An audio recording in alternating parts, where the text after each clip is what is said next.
Hello friends, कैसे हैं आप सब लोग। आज हम लोग अगध तंत्र में दूषी विष के बारे में डिस्कस करेंगे। दूषी विष टॉपिक में हम लोग दूषी विष के बारे में, उसका परिचय, उसकी निरुक्ति, उसकी परिभाषा, उसके प्रकोपक कारण, निदान, अव्यक्त अवस्था, पूर्व रूप, फिर दूषी विष प्रयोग से होने वाले लक्षण, साध्यता और चिकित्सा के बारे में देखेंगे। वीडियो को आगे बढ़ाने से पहले चैनल को सब्सक्राइब कर लीजिए ताकि आपको ऐसी ही और informative Ayurvedic knowledge, Ayurvedic related informative videos और इन्फॉर्मेटिव लेक्चर्स आपको मिलते रहें। ठीक, तो चलिए स्टार्ट करते हैं। तो सबसे पहले आता है दूषी विष का परिचय। तो जैसा कि हम लोग पहले भी पढ़ चुके हैं कि आयुर्वेद में कई तरह के विष होते हैं जिनको अलग अलग तरह से बांटा गया है, जैसे बाह्य, स्थावर, जांघम या कृत्रिम विष के रूप में। ठीक है, तो दूषी विष को शरीर के उस स्थावर, जांघम, कृत्रिम इन विष के उस अंश के रूप में लिया जाता है। इसको उस अंश के रूप में लिया जाता है जो विषग्न औषधियाँ जैसे एंटीडोट्स हो गया, ठीक है, उनसे हृतवीर हो गया जिससे उसकी पोटेंसी कम हो गई, या फिर वो जन्म से ही अल्प गुण वाला है जिसमें विष के 10 गुण ना पाए जाते, वैसा है, या फिर अल्पवीर होने के कारण अत्यधिक पुराना है, वो अल्पवीर है या तो अत्यधिक पुराना है। ठीक, और लॉन्ग टर्म में अगर उसको इनटेक किया जाए या फिर लॉन्ग टर्म में देखा जाए तो लॉन्ग टर्म में जब उसके फेवरेबल कंडीशंस होती हैं उस विष के हिसाब से, उस पर्सन के हिसाब से, तब वो अपने लक्षणों को व्यक्त करता है। तो इसी में परिचय में देखते हैं कि भौतिक एवं पारिस्थितिक शक्तियों से हृतवीर हो जाने के कारण शरीर में जाकर भी अव्यक्त रूप में पड़ा रहे। अव्यक्त रूप में पड़ा रहे का मतलब क्या है कि बॉडी में है परंतु अपने लक्षणों को व्यक्त नहीं कर रहा है, कुछ ऐसा उल्टा सी, मतलब कि कोई कॉम्प्लिकेशन बॉडी में नहीं कर रहा है, तो हमें पता नहीं चलता है। परंतु कालांतर में जीर्ण होकर अन्य सहयोगी कारकों से प्रेरित या उद्दीप्त होकर धातुओं को दूषित कर भांति भांति के रोगों को उत्पन्न कर रोगी के प्राणों का हरण कर ले।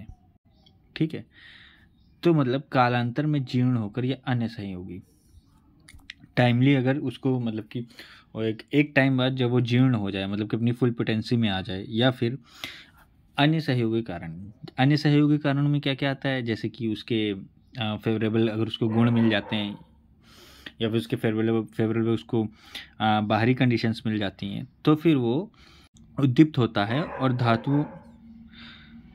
धातुओं को दूषित करता है और भांति भांति के रोगों को उत्पन्न करता है और प्राणों का हरण कर लेता है। इसे ही दूषी विष की संज्ञा दी गई। फिर उसके बाद देखते हैं दूषी विष की निरुक्ति। तो दूषी शब्द दुष धातु में ऋच और इन प्रत्यय लगाकर बना है। दूषी शब्द में दुष धातु और ऋच और इन प्रत्यय लगाकर बना है। दूष का अर्थ अपवित्र या खराब करने वाला, और दूषी का शाब्दिक अर्थ है आँख का कीचड़। तो दूषी का जो शाब्दिक अर्थ है वो है आँख का कीचड़। तो इन सभी से ये निरुक्ति है। आचार्य शिशुर ने क्या बोला थी, दूषितम देश काल अन्न दिवा स्वप्नैर भीक्षणाश यस्मात् दुष्यते धातुनम तस्मात् दूषी विषम स्मृतम। तो आचार्य सुश्रुत ने ये श्लोक देकर इसकी निरुक्ति की है। क्या बोला है कि चूंकि यह विष देश काल अन्न तथा दिन में सोने से बार बार धातुओं को दूषित करता है, इसीलिए इसे दूषी विष कहते हैं। ये देश काल अन्न तथा दिन में सोने से बार बार धातुओं को दूषित करता है। ठीक, इसीलिए मतलब कि ये जब इसकी फेवरेबल कंडीशन आ जाती है, यहाँ पे फिर से बताया गया है कि जब इसकी, मतलब कि जो दूषी विष है, तब ये अपने लक्षणों को व्यक्त करता है, इसीलिए इसको दूषी विष कहते हैं। फिर उसके बाद देखते हैं परिभाषा। तो परिभाषा में क्या है कि स्थावर, जंगम अथवा कृत्रिम विष का वह अंश जो पूर्ण रूप से शरीर के बाहर नहीं निकल पाता।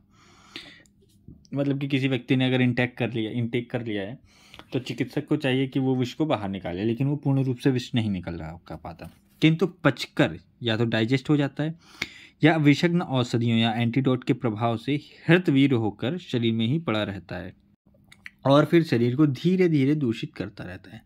ठीक, ये काम हो गया। जो पुराना पड़ गया है और जो वनाग्नि से, वायु अथवा धूप से जलकर सूखकर हृतवीर हो गया। वनाग्नि मतलब जो जंगल में अग्नि लग जाती है उससे हो गया हो। ठीक, वायु अथवा धूप से मतलब अनफेवरेबल कंडीशन से, ठीक है, सूखकर हृतवीर, उसकी पोटेंसी जो है वो कम हो गई है।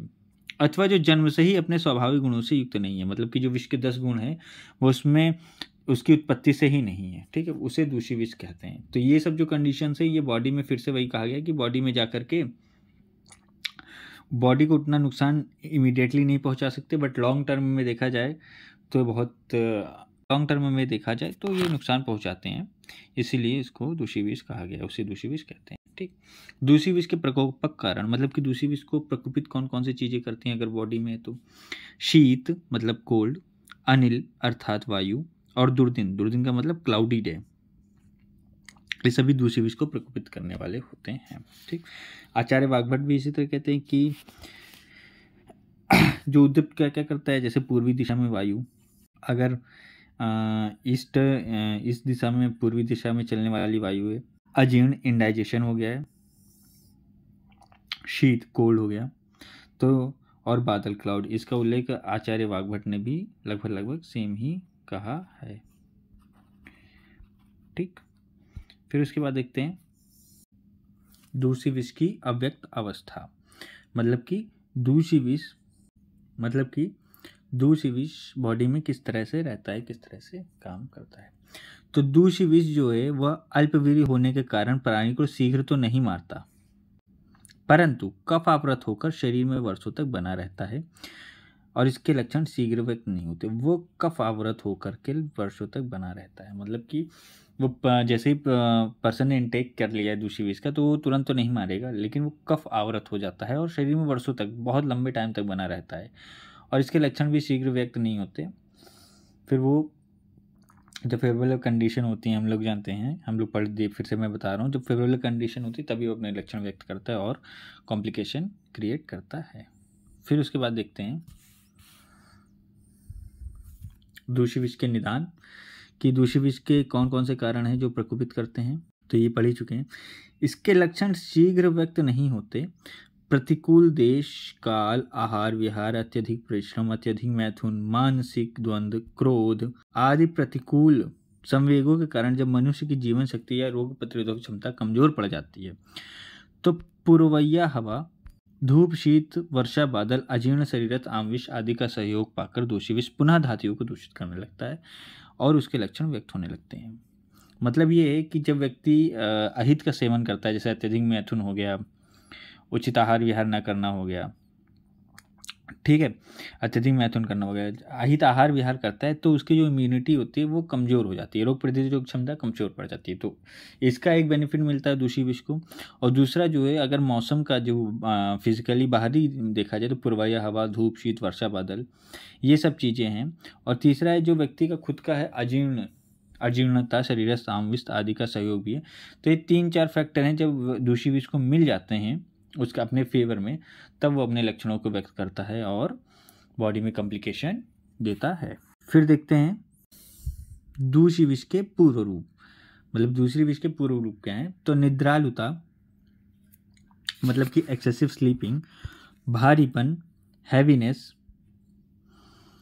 जृंभा, यॉर्निंग, संधियों की शिथिलता, लैक्सिटी ऑफ जॉइंट्स, रोमांच, हॉरिपिलेशन और अंगमर्द, मेलाइसी आदि, ये सब जो हैं दूषी विष के पूर्व रूप है। दूषी विष के लक्षण क्या है, तो आचार्य चरक क्या कहते हैं कि रक्त को दूषित कर अरुचिका, किटिप तथा कोट उत्पन्न करते हैं दूषी विष। आचार्य सुश्रुत ने इसका फर्दर जो है वो अच्छे से एक्सप्लेन किया। उन्होंने कहा कि भिन्न वर्ण, मुख, ये नहीं है, मुख का में वायरस, पिपासा, मूर्छा, वमन, गददवाणी का मतलब है अच्छे से शब्द का ना निकलना, रोगी का दुखी रहना, दुष्योदर सन्निपातज उदर रोग होते हैं, विषम ज्वर, ये इंपॉर्टेंट है, धातु क्षय, वैवर्ण है, ये गैवर्ण लिखा हुआ है, वैवर्ण है, अरोचक शोथ तथा अतिसार, ये सब जो लक्षण हैं ये उत्पन्न होते हैं। और इसके अलावा भी जो अवयव के अनुसार जो अन्य लक्षण होते हैं वो भी उत्पन्न होते हैं। फिर उसके बाद देखते हैं कि अवयव विशेष में दूषी विष के लक्षण, मतलब कि ऑर्गन टू ऑर्गन दूषी विष का क्या काम होता है। तो आमाशय में स्थित दूषी विष कफवात के लक्षण को उत्पन्न करता है। पक्वाशय में स्थित दूषी विष वात पित्त के लक्षण को उत्पन्न करता है। रोगी के सिर के बाल और शरीर पर के रोएं झड़ जाते हैं। जो रोगी के जो बाल हैं, सर के हों और शरीर के रोएं हों, वो सब झड़ जाते हैं। वह पंख कटे हुए पक्षी की भांति दिखलाई पड़ता है। इसी प्रकार रस धातु आदि में स्थित दूषी विष धातुजन्य रोगों को उत्पन्न करता है। जिस धातु में जाता है तो उस धातु से रिलेटेड दोषों को वो उत्पन्न करता है। ठीक, इसकी साध्यता क्या है कि दूषी विष की साध्यता असाध्यता में आत्मसंयमी पुरुष में नवीन रोग साध्य होते हैं। अगर रोग नया है और आत्मसंयमी है, ठीक है, और चिकित्सक को पता चल गया, तो चिकित्सक जनरली रोगी से कहते हैं कि उचित आहार विहार और स्वस्थ व्रत में दिए गए उन चीज़ों का पालन करें, ठीक, आहार विहार का, और रोग के अनुसार आहार विहार बदलने को बोलता है चिकित्सक। तो जो संयमी पुरुष होता है वो ईजिली इन सब चीज़ों को अडेप्ट कर लेता है। ठीक है, तो इसीलिए उसमें आत्मसंयमी पुरुष कहा गया है। 1 वर्ष पुराना याप्य होता है और क्षीण एवं अहित सेवी पुरुष में दूषी विष भी असाध्य होता है। एक तो व्यक्ति क्षीण है, उसके बाद वो अहित सेवी भी है, मतलब उचित आहार विहार और विरुद्ध आहार विहार इन सब चीज़ों का पालन कर रहा है, तो उसमें दूषी विष जो है वो भी असाध्य हो जाता है। ठीक, फिर इसके बाद देखते हैं दूषी विष की चिकित्सा।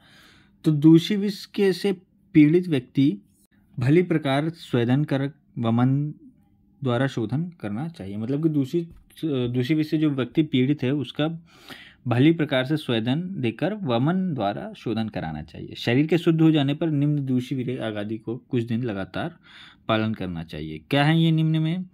पिप्पली, कृतर्ण, जटामांसी, शावरलोध, केविटी मोथ, सुअरचिका, सूक्ष्म ऐला, स्वर्ण गैरिक, इन्हें मधु में मिलाकर सेवन करना चाहिए। ठीक है, तो ये सब जो दुष्विषारी अगध हैं इनका पालन करना चाहिए। चिकित्सा के दौरान उपद्रव क्या क्या हो सकते हैं? जैसे ज्वर आ गया, दाह आ गया, हिक्का, अनाह, शुक्रक्षय, शोफ मतलब एडिमा हो गया, अतिसार डायरिया हो गया, मूर्छा, फेंटिंग, हृदय रोग, ठीक है, जैसे कार्डियक एलिमेंट्स हो गया, उन्माद मतलब साइकोसिस, और कंपन मतलब ट्रेमर, ये सब आदि रोग आते हैं। ठीक, सब आ सकते हैं मतलब कि। फिर देखते हैं चिकित्सा में विरेचन। ठीक है, तो विरेचन में सबसे पहले क्या करते हैं? कोष्ठ शोधनार्थ तुत्थ भस्म, ठीक है, तुत्थ भस्म को 375 से 750 mg लेकर के रोटी में लपेट कर, या लिट्टी जो बाटी चोखा खाते हैं उसमें लगाकर रोगी को निगलवा दें। और फिर उसके बाद उसके ऊपर से गोघृत से 50 से 100 ग्राम पिला दें। गोघृत को भी 50 से 100 ग्राम पिला दें। लगभग 2 घंटे बाद एक विरेचन होगा। उसके बाद पुनः 50 ग्राम घी पिला दें। जैसे उसको विरेचन हो उसको फिर पिला दें, फिर विरेचन होगा, फिर 50 ग्राम पिला दें। इसी क्रम को लगभग 10 से 12 बार करना चाहिए, और तब तक करना चाहिए जब तक पैखाने के रूप में पिया हुआ घी मात्र ही ना आने लगे। ठीक है, जब ऐसा होने लगेगा तो इससे क्या होता है कि इससे उधर साफ हो जाएगा और विष विकार शांत हो जाता है, बेचैनी दूर हो जाती है, और भूख लगने पर 2 दिन तक केवल मूंग की खिचड़ी ही देनी चाहिए। ठीक है, फिर इसके बाद देखते हैं कुछ विशिष्ट योग। तो कुछ विशिष्ट योग में आता है तुत्थ भस्म, हम लोग देख ही चुके हैं पहले। गंधक रसायन, कल्याणक घृत विशेष रूप से लाभदायक पाया जाता है। मतलब कि ये जो 3 है, तुत्थ भस्म, गंधक रसायन और कल्याणक घृत, ये विशिष्ट योग के अंतर्गत आते हैं। फिर इसके बाद रसायन प्रयोग। तो रसायन प्रयोग में दूसरी विष में तुत्थ भस्म, गंधक रसायन और कल्याण घृत विशेष रूप में लाभदायक पाए जाते हैं, ये तो देख ही चुके हैं। लगभग 2 महीने तक गंधक रसायन 1 ग्राम समभाग मिश्री में मिलाकर प्रातः एवं शाम दें। सुबह शाम 1 ग्राम गंधक रसायन मिश्री के साथ सेवन करना चाहिए 2 महीने तक। कल्याणक घृत 10 से 20 ग्राम दिन में 2 बार चटाना चाहिए, और इससे दूसरी विष के संपूर्ण विकार शांत हो जाएंगे तथा शरीर निर्मल और मन शांत हो जाता है।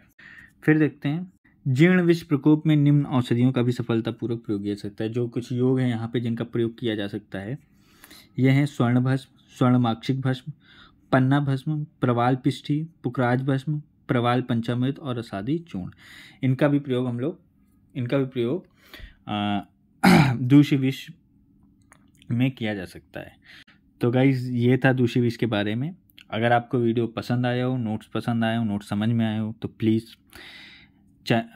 प्लीज़ वीडियो को लाइक करें, चैनल को सब्सक्राइब करें और ज़्यादा से ज़्यादा लोगों में शेयर करें। अगर आपको किसी प्रकार का भी कोई कन्फ्यूज़न है तो कमेंट बॉक्स में कमेंट करें। And thank you so much for watching.